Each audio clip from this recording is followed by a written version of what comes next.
5 daerah dinilai mengalami kenaikan angka penderita COVID-19 yang tinggi, yaitu Kabupaten Pemalang, Kudus, Jepara, Kendal, dan Wonosobo.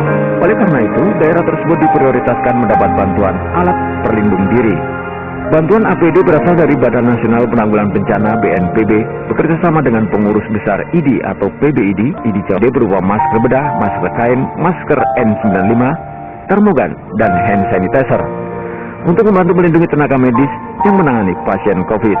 Kita distribusikan kepada paskes, ya, ada 22 paskes di Jawa Tengah yang kita kirimkan melalui di wilayah, kemudian dari juga bekerjasama dengan ID cabang.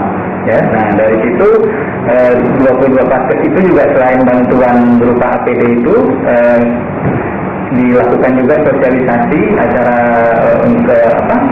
sosialisasi untuk kepada masyarakat untuk mengajak perilaku hidup bersih dan sehat di era adaptasi kebiasaan baru. Selain penyerahan APD, ID juga mengamanyakan protokol kesehatan, diantaranya mempraktekkan penggunaan masker dengan benar dan mencuci tangan dengan benar. Teguh Hadi Praito melaporkan dari Semarang.